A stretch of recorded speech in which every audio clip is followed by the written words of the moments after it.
Well, for more insights on how the dynamic has changed for advertisers this year, we're joined from New York by Mike Bako. Mike is sports editor at thedailynational.com. Welcome back to the show. Thanks for having me, as always. So as we know, each major sports league took a different approach to COVID. So what about the impact on the NFL season? Was not having a bubble like the NBA a good idea in the end?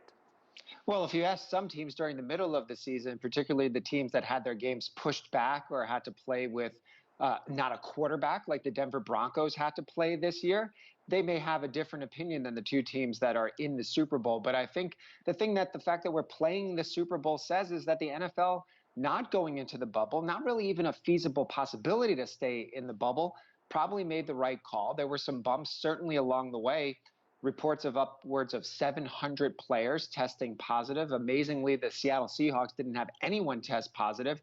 But now we're here. Now we're at the final game. And hopefully in these last 24 to 48 hours, there's no hiccups. There's no players that test positive. They're getting tested every day, because that would put a real blemish on the game if, heaven forbid, one of the star players, a Patrick Mahomes or a Tom Brady, were not able to play. Indeed. So then let's look at now ratings and attendance expectations for this year. Just how different is it? Well, certainly playing in a stadium that's only going to have maybe 25,000 fans in there is going to be the biggest difference. Obviously, a good portion of those fans that are going to be there are going to be frontline workers. So that's a good feel-good story. But just not having the full stadium now in normal Super Bowl times, half, if not more, of those fans aren't really even the fans of the teams. They're usually sponsors, NFL affiliates, players get tickets. So from having the fans there, you're not going to really lose that much. And honestly, if you speak to any of these players, Tom Brady, the highest of the high-level performers, 6 Super Bowls, going for his 7th. Whether there's 80,000 fans in there or 25,000, he is so locked in on the game. It really won't affect them. Probably will affect the viewing experience at home, although now these NFL broadcast partners, and this year CBS having the game, they're going to have piped-in fans. They're going to recreate some of that stadium excitement. So you're not really going to miss much as a viewer at home. Certainly if you're a diehard of one of these fans, then your lifelong dream is to go to a Super Bowl. You're probably going to miss out on that. So then let's talk Super Bowl revenue now. How much does the league typically generate during a regular championship game, and how does this year compare?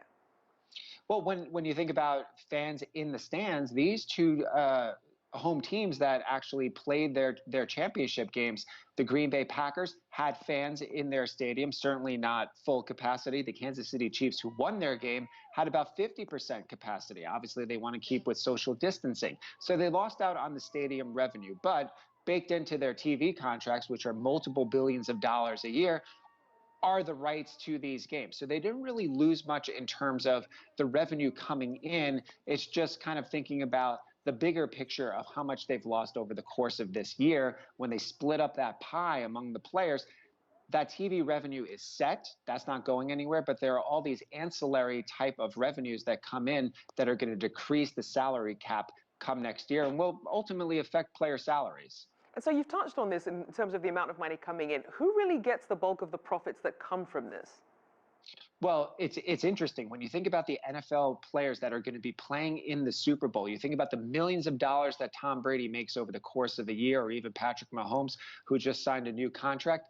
That's all regular season money. So all these players have been paid all of their salary.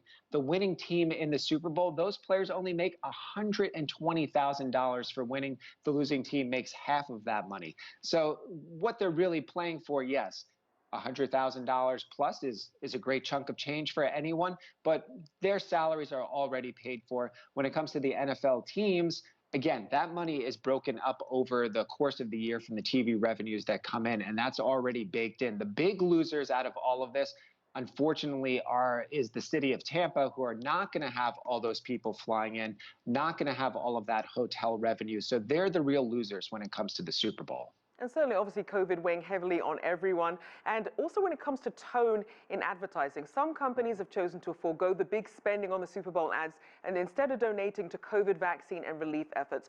What are you seeing on that front, and what message does that send?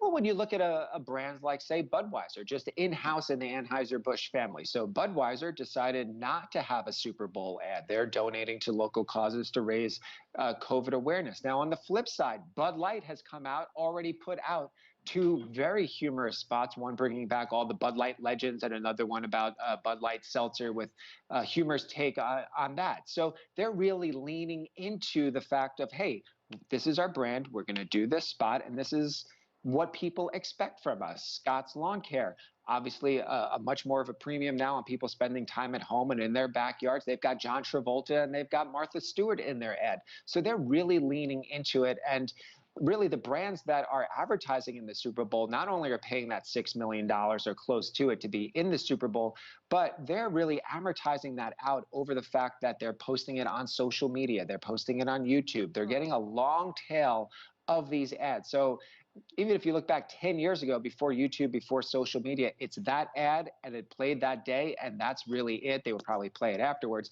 But you're really getting additional publicity by being part of this Super Bowl game from your commercials, because you're able to play them on multiple platforms leading up to the game and certainly after.